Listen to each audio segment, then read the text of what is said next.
نستعينه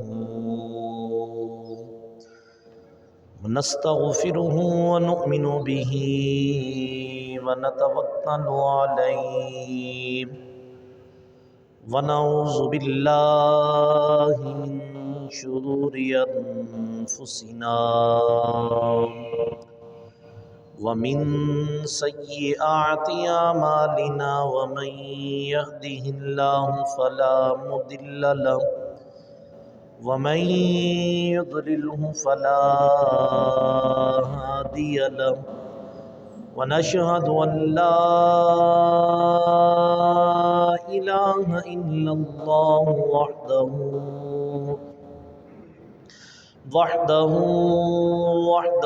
لا شريك له. أما بعد فأعوذ بالله من الشيطان الرجيم. بسم الله الرحمن الرحيم. والذين جاءوا من بعدهم يقولون ربنا اغفر لنا ولإخواننا الذين سبقونا بالإيمان. صدق الله مولانا العظيم وصدق رسوله النبي الكريم الأمين. إن الله وملائكته يصلون على النبي يا أيها الذين آمنوا صلوا عليه وسلموا تسلیما.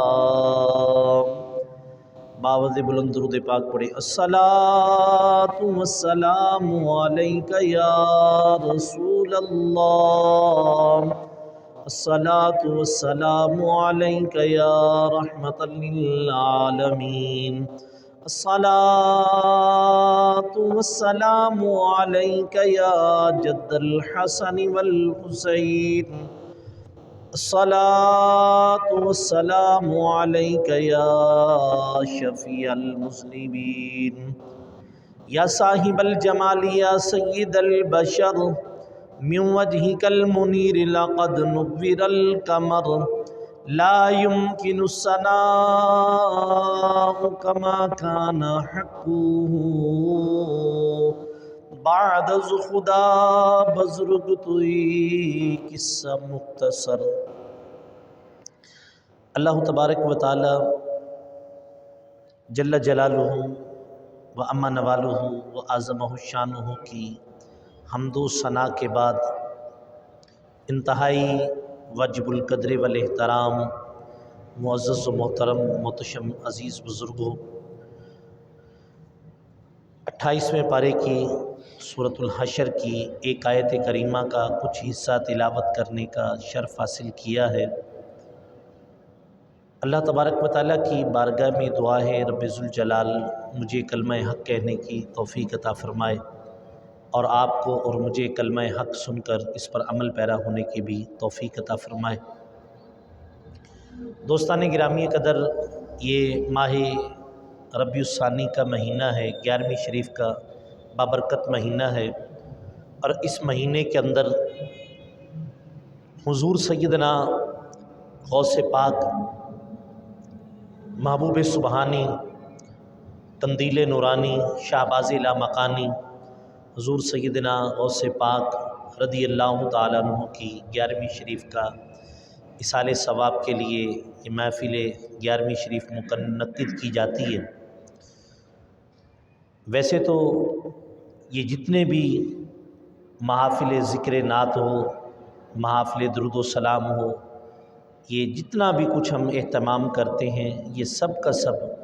اس کا ایک مقصد ہوتا ہے اصال ثواب. اسی طرح ہم اپنے والدین کا سالانہ ختم کا اہتمام کرتے ہیں، اس کو بھی اصال ثواب کہا جاتا ہے. ہم اسی طرح 40ویں کا ختم کرتے ہیں، اس کو بھی اصال ثواب کہا جاتا ہے. ہم اسی طرح 10ویں کا ختم کرتے ہیں، کلخانی کا ختم کرتے ہیں. یہ سب کے سب جتنے بھی ہیں، یہ سب کے سب اصال ثواب کی حیثیت رکھتے ہیں۔ ہم جو بھی عمل کرتے ہیں ہم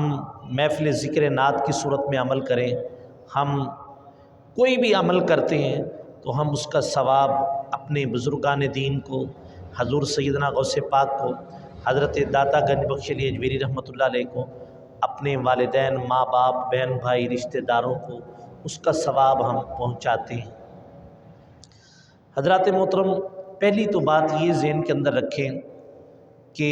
ایصال ثواب کے حوالے سے آج کل جو ہمارے سوشل میڈیا پر ایک ذہن بن چکا ہے، ایصال ثواب جو ہے 11ویں شریف ہے، وہ سالانہ ختم ہے یا کوئی بھی ہے، ہم اس کو کہتے ہیں کہ اس کی شرعی حیثیت کوئی نہیں، یہ بدعت ہے۔ بعض لوگ کہتے ہیں یہ بدعت ہے اور یہ شرک ہے، یہ فلاں ہے، یہ فلاں، اس طرح کے معاملات کہے جاتے ہیں۔ لیکن میں آج انشاءاللہ آپ حضرات کے سامنے قرآن و حدیث کی روشنی کے اندر جو ایصال ثواب کیا جاتا ہے اس کے حوالے سے آپ حضرات کی چند ایک باتیں آپ حضرات کی گوش گزار کروں گا، اور بڑی توجہ کے ساتھ اپنے دل کے کانوں کے ساتھ اگر آپ ان باتوں کو آپ سماعت فرمائیں گے تو قرآن پاک، سب سے پہلی بات یہ کہ کوئی بھی ہمیں مسئلہ درپیش آئے تو ہم قرآن پاک سے اس مسئلے کو اخذ کرتے ہیں، کیا اس قرآن پاک کے اندر اس مسئلے کا جواب موجود ہے کہ نہیں ہے۔ قرآن مجید کی سورۃ الحشر کی آیت نمبر 10 کے اندر اللہ پاک نے ارشاد فرمایا، یقولون ربنا، وہ لوگ کہتے ہیں، یقولون ربنا یقولون ربنا اغفر لنا، اے اللہ تو ہمیں بخش دے۔ بات سمجھنی، اے اللہ تو ہمیں بخش دے، توجہ میری طرف رکھیں، اے اللہ، یقولون ربنا اغفر لنا، اے اللہ تو ہمیں بخش دے۔ مسئلہ سمجھانا ہے میں نے آپ کو، وَلِإِخْوَانِنَا الَّذِينَ سَبَقُونَا بِالْإِيمَانِ، اور ان ہمارے بھائیوں کو بھی بخش دے جو ایمان کی حالت میں اس دنیا سے گئے ہیں۔ میری بات سمجھ آ رہی ہے؟ ایک مسلمان دعا کرتا ہے اپنی ماں کے لیے، اپنے بھائی کے لیے، اپنی بہن کے لیے، اپنے دادا دادی، نانا نانی، اپنی کسی مسلمان بھائی کے لیے۔ ایک مسلمان کوئی بھی ہو، وہ اپنے مسلمان بھائی کے لیے دعا کرتا ہے، کیا کہتا ہے؟ ربنا اغفر لنا، اے اللہ تو ہمیں بخش دے، ربنا اغفر لنا وَلِإِخْوَانِنَا الَّذِينَ سَبَقُونَا بِالْإِيمَانِ، جو حالت ایمان سے اس دنیا سے رخصت ہوئے ہیں، اے اللہ تو ان کو بھی بخش دے۔ اب اس بات سے، قرآن پاک کی اس آیات سے یہ بات واضح ہو گئی کہ ایک کا عمل دوسرے کے عمل کو دوسرے کو فائدہ دیتا ہے۔ ایک کا عمل دوسرے کے عمل کو کیا کرتا ہے؟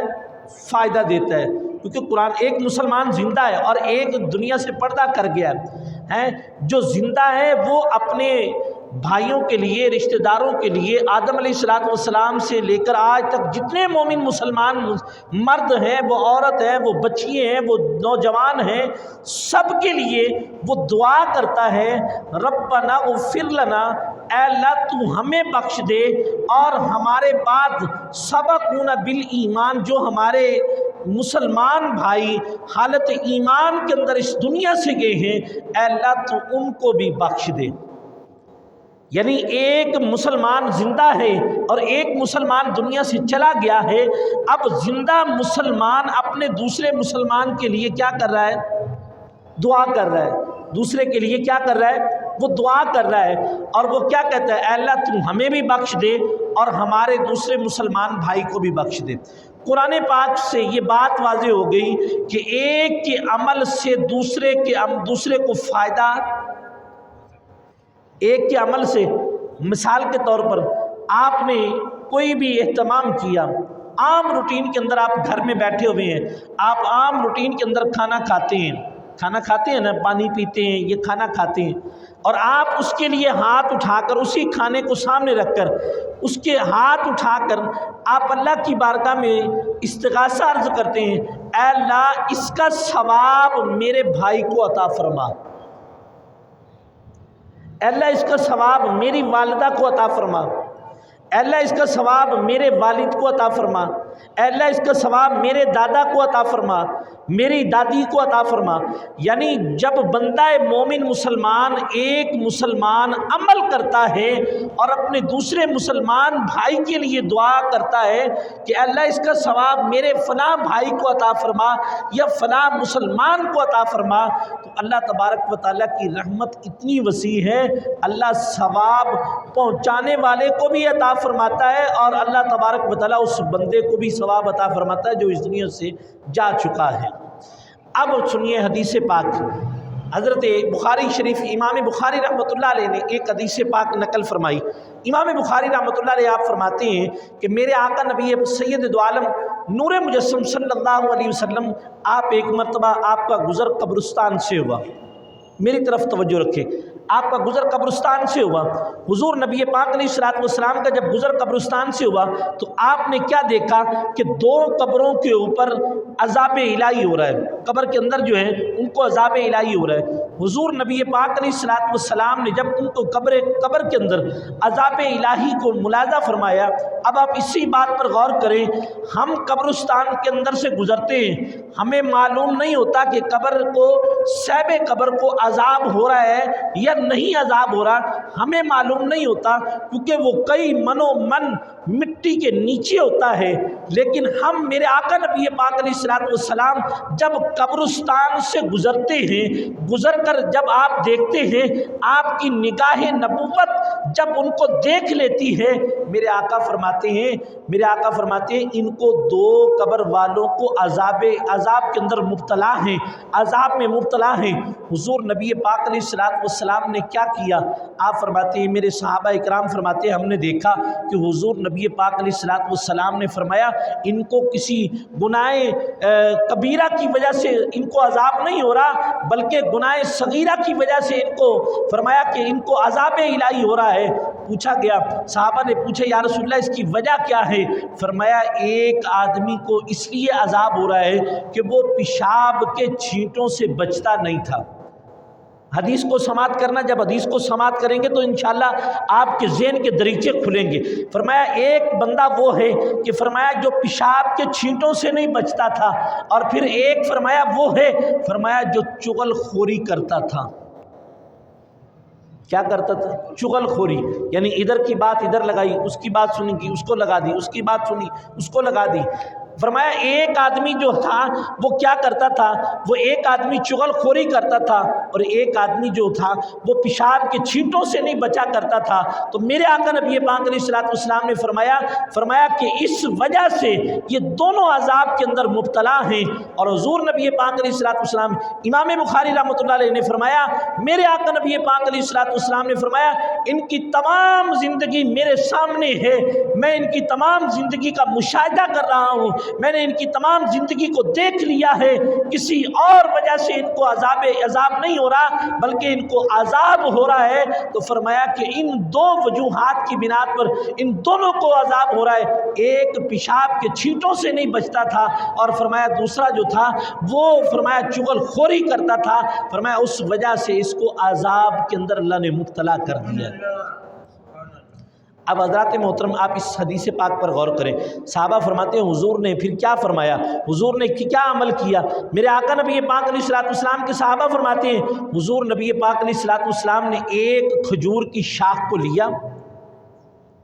ایک کھجور کی شاخ کو لیا اور لے کر آپ نے فرمایا اس کے دو ٹکڑے کیے اور دو ٹکڑے کر کے ایک قبر پر آپ نے اس کو چیرا اور چیر کر دو ٹکڑے کر دیے۔ فرمایا ایک قبر پر ایک کو نصب کر دیا اور دوسری قبر پر دوسری کو نصب کر دیا۔ نصب کرنے کے بعد صحابہ اکرام نے عرض کیا یا رسول اللہ صلی اللہ علیہ وسلم یہ جو آپ نے عمل کیا ہے اس کی وجہ کیا ہے؟ میرے آقا نبی پاک علیہ الصلوۃ والسلام نے فرمایا اب حضور کو یہ کسی عام دیوان کی بات نہیں ہو رہی، یہ کسی عام انسان کی بات نہیں ہو رہی، یہ کوئی عام بندہ عمل نہیں کر رہا۔ اگر کوئی عمل کر رہا ہے، اگر کوئی پریکٹیکل طور پر عمل کر رہا ہے، تو وہ اللہ کے رسول علیہ السلام عمل کر کے امت کو بتا رہے ہیں۔ فرمایا کہ جب بھی تم اپنے مومن مسلمانوں کی قبروں پر جاؤ، فرمایا کہ ان کے اوپر فرمایا تر و تازہ پھول یا ان کے اوپر کھجور کے پتے ڈالا کرو۔ اس کی وجہ کیا ہے؟ فرمایا جب تک پتے ہرے رہیں گے، جب تک پتے سبز و شاداب رہیں گے، فرمایا وہ اللہ کی تسبیحات کو بیان کرتے رہیں گے، اور فرمایا کہ ان تسبیحات کی وجہ سے فرمایا کہ اس بندہ مومن کو عذاب کے اندر تخفیف ہو جائے گی۔ حضرات محترم، حضور کے اس عمل سے ہمیں یہ بات واضح ہو گئی۔ فرمایا کہ جب بھی ہم اپنے ماں باپ کی قبروں پر جائیں، جب بھی ہم اپنے رشتہ دار کی قبر پر جائیں، فرمایا ہونا کیا چاہیے؟ فرمایا ہونا یہ چاہیے کہ فرمایا کہ کھجور کے پتے ہوں، یا فرمایا کوئی بھی ایسا پتا ہو، فرمایا کوئی ایسی شاخ ہو، فرمایا اس کے اوپر ڈال دیں۔ فرمایا جب تک وہ اللہ کی تسبیحات کو بیان کرتے رہیں گے، فرمایا وہ پتے تسبیحات کو بیان کرتے رہیں گے، فرمایا اللہ تبارک و تعالیٰ ان کے عذاب کے اندر تخفیف فرما دے گا۔ اب اس سے یہ بات پتہ چلی، اب ہونا یہ چاہیے کہ میرے آقا نبی پاک علیہ السلام کے صحابہ نے یہ عمل جب دیکھا، فرمایا ان کو عذاب الہی ہو رہا تھا، حضور نے یہ عمل کیا، جب تک یہ تر و تازہ رہیں گے، جب تک یہ سرسبز و شاداب رہیں گے، فرمایا اللہ ان کے عذاب کے اندر کیا کرے گا؟ اللہ ان کے عذاب کے اندر کیا کرے گا؟ تخفیف فرما دے گا۔ اب حضرات محترم، اگر ایک پتا، اگر ایک کھجور کی شاخ اگر اس کے اوپر ڈالی جائے تو اس کی عذاب کے اندر تخفیف ہو سکتی ہے، کیا اشرف المخلوقات کے اندر جس انسان کو اللہ تبارک و تعالیٰ نے پیدا فرمایا ہے، جس کو اللہ تبارک و تعالیٰ نے پیدا فرمایا ہے، اگر وہ اپنے ماں باپ کے لیے، اپنے بہن بھائی کے لیے، اپنے رشتہ دار کے لیے، اپنے والدہ کے لیے، اپنے والد کے لیے اگر وہ قرآن پڑھ کر اپنی ماں کو ایصال ثواب کرے، کیا اللہ بخشش نہیں فرمائے گا؟ میری بات سمجھ آ رہی ہے نا؟ ایک کے عمل کو ایک کا بندہ عمل کرتا ہے، اس کا ثواب اگر وہ اپنے کسی بھی رشتہ دار کو پہنچاتا ہے تو اس کا ثواب اس کو ملتا ہے۔ اب اس نے عمل کیا کیا تھا؟ میرے آقا نے عمل کیا، عمل کر کے اپنے امتی کو وہ عمل کر کے فرمایا جب تک وہ سرسبز و شاداب رہیں گے، فرمایا اس کے عذاب کے اندر کیا ہوگا؟ تخفیف ہو جائے گی۔ اب اسی طرح اگر بندہ مومن اپنے ماں باپ کے لیے، اپنے بہن بھائیوں کے لیے، اپنے رشتہ داروں کے لیے، اپنی والدہ کے لیے، اپنے والد کے لیے جب وہ کوئی عمل کر کے، کوئی بھی عمل کرے گا، وہ قرآن کا عمل ہو، وہ تسبیحات کا عمل ہو، وہ ذکر اذکار کا عمل ہو، وہ 11ویں شریف کا عمل ہو، وہ کوئی بھی عمل کر کے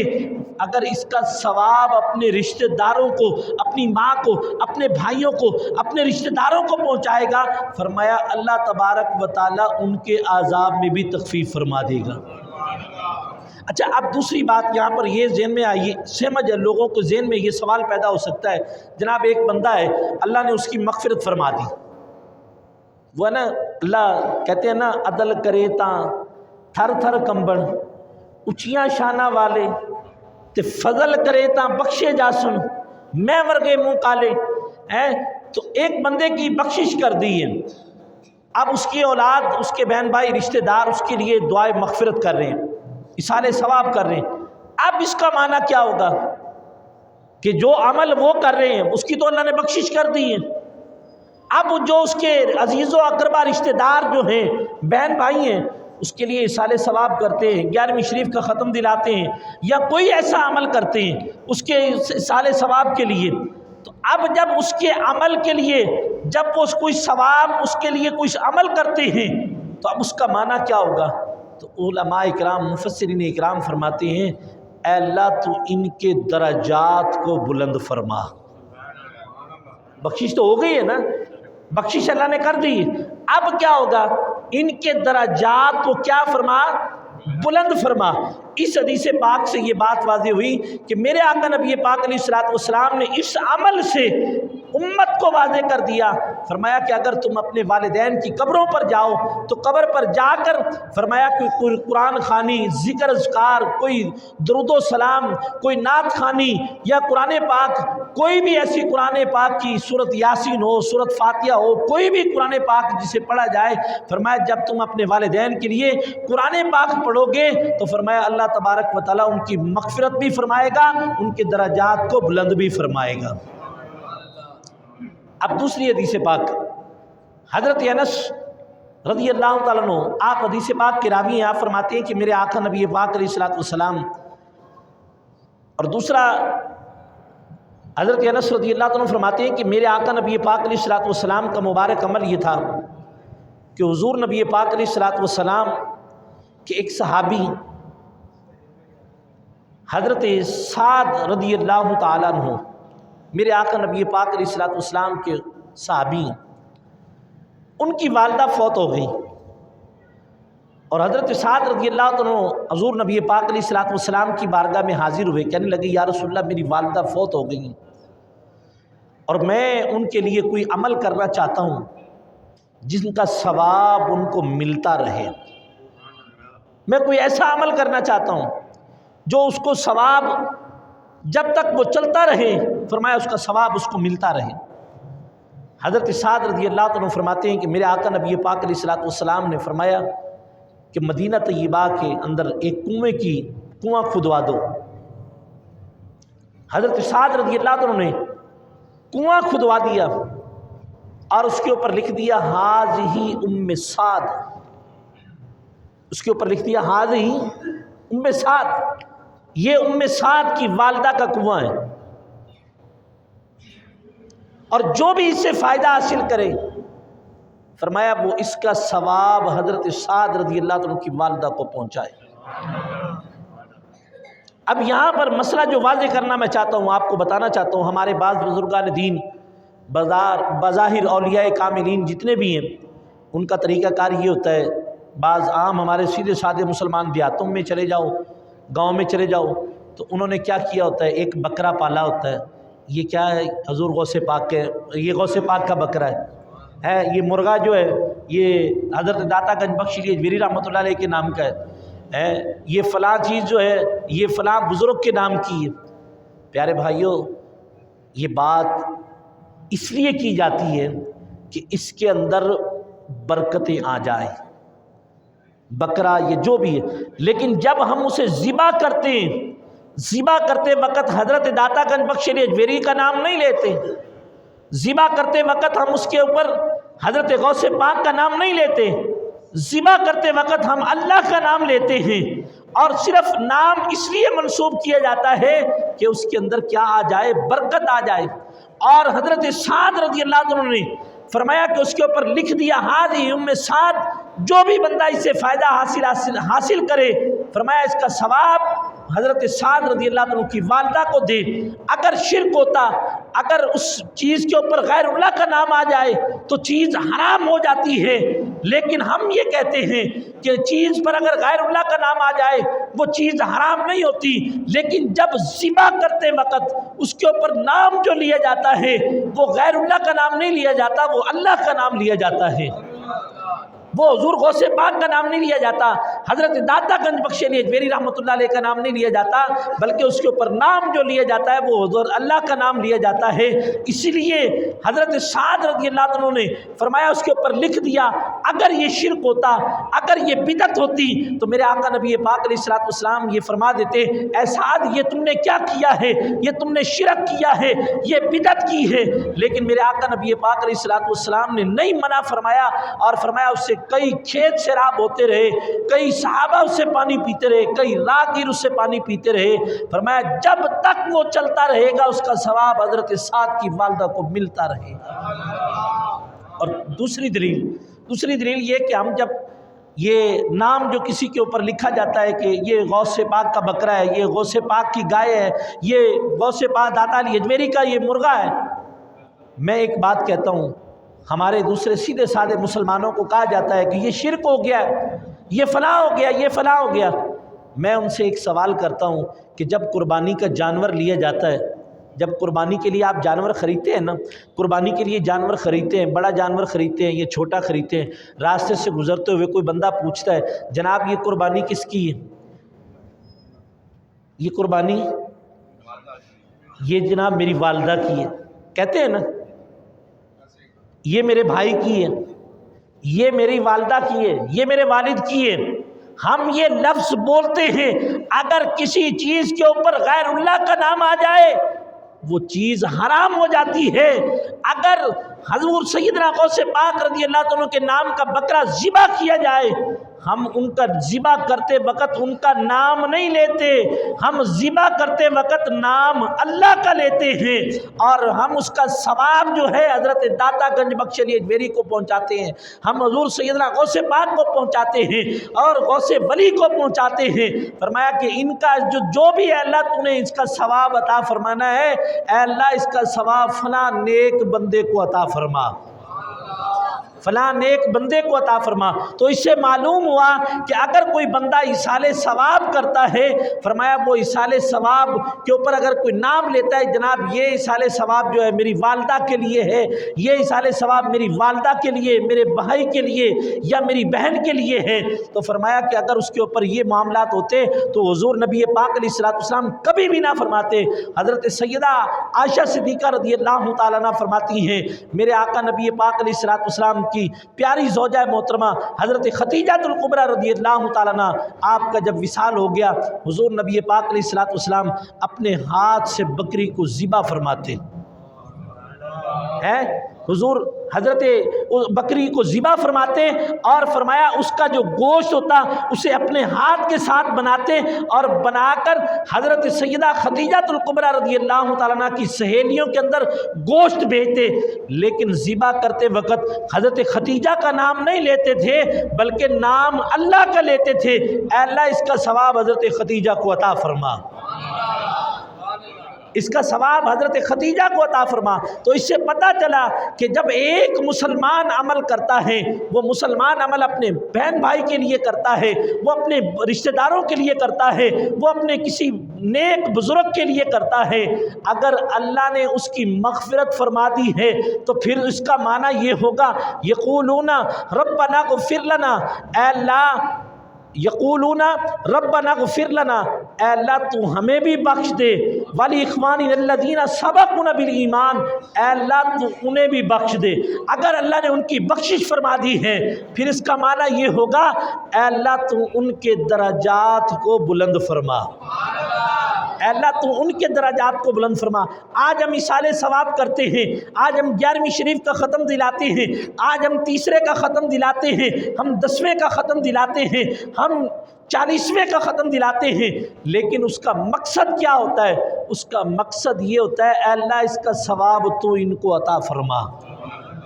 اگر یہ حرام ہوتا حضور نبی پاک علیہ السلام کبھی بھی آپ قبروں پر آپ ان کھجوروں کی شاخوں کو کبھی نہ نصب فرماتے۔ اس عمل سے یہ بات واضح ہو گئی اگر پتوں سے مردے کو فائدہ ہو سکتا ہے، اگر پتوں سے مردے کو فائدہ ہو سکتا ہے تو انسان تو پھر بھی اشرف المخلوقات ہے،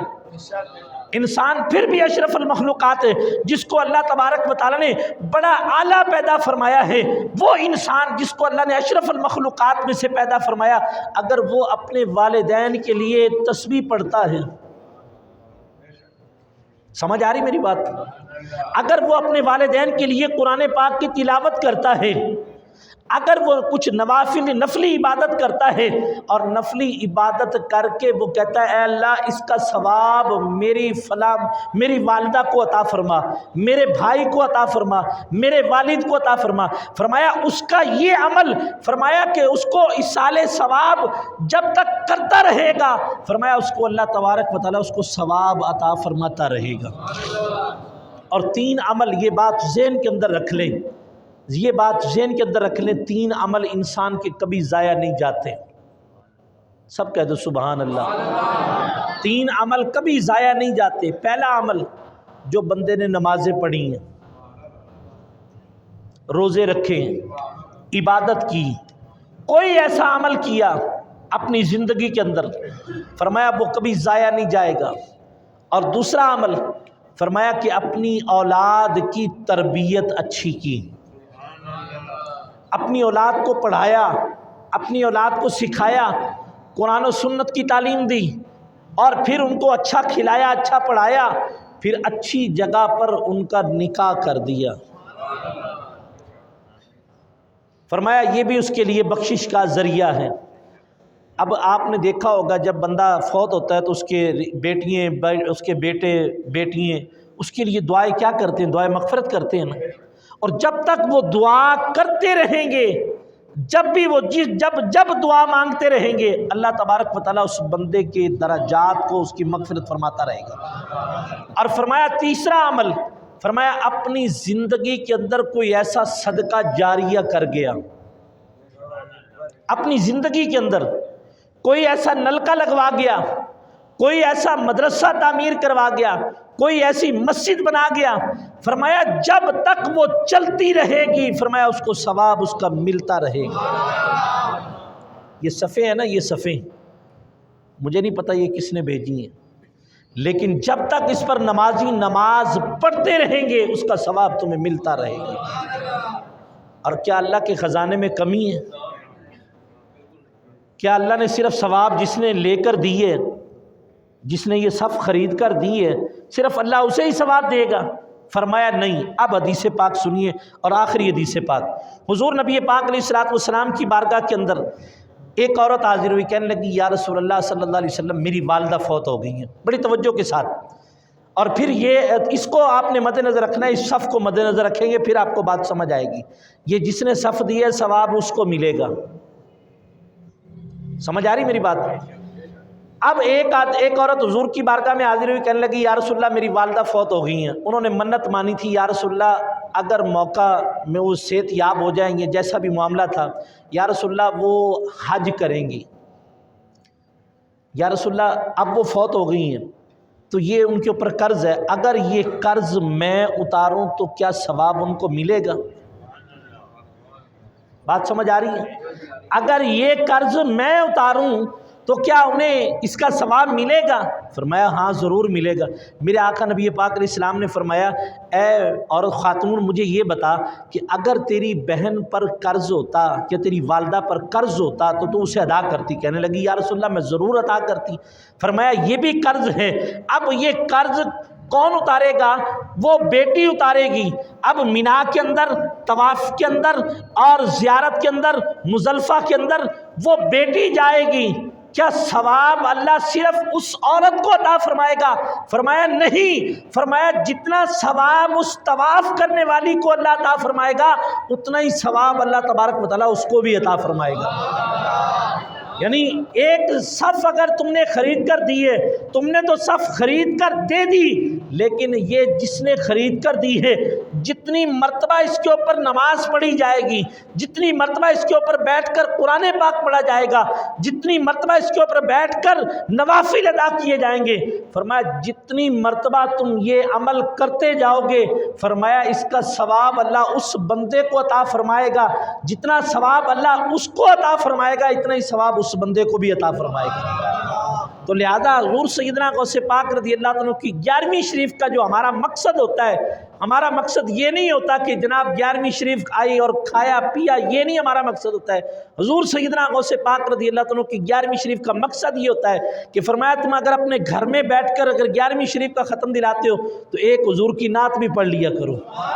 ہے پھر حضور کی جب نعت پڑھو گے تو فرمایا پھر اس کے بعد کیا ہوگا؟ فرمایا اگر تم کچھ مسئلے جانتے ہو، فرمایا کہ اور بھی نہیں تو کم سے کم ایک ہی مسئلہ اپنے گھر والوں کو سکھا دو، جب پانی پینا ہے سیدھے ہاتھ سے پینا ہے، پھر سیدھے ہاتھ سے پکڑ کر 3 سانس کے اندر پینا ہے اور 3 سانس لے کر پینا ہے اور پانی کو چوس چوس کر پینا ہے۔ فرمایا کہ جب تم یہ مسئلہ بیان کر دو گے، فرمایا اگر تم نے یہ مسئلہ بیان کر دیا، تم نے مسئلہ بیان کیا، تمہاری بیوی نے، تمہاری بیٹی نے، تمہارے بیٹے نے اس مسئلے کو سنا، وہ پانی جب پئیں گے پانی جب پئیں گے ان کے ذہن میں یہ بات ہوگی کہ جناب میرے بابا نے ایک مسئلہ بیان کیا تھا کہ پانی کو پینا ہے تو اس انداز سے پینا ہے، حضور کی سنت سمجھ کے پینا ہے اور سیدھے ہاتھ سے پکڑ کر پینا ہے، بسم اللہ شریف پڑھ کر پینا ہے۔ فرمایا کہ جب تک وہ عمل کرتا رہے گا، فرمایا اس کا ثواب تمہیں بھی ملے گا، اور اس نے جہاں سے مسئلہ وہ سیکھا فرمایا اس کا ثواب اس کو بھی ملتا رہے گا۔ اور جو اس مسئلے کی اصل بنیاد بنا ہے،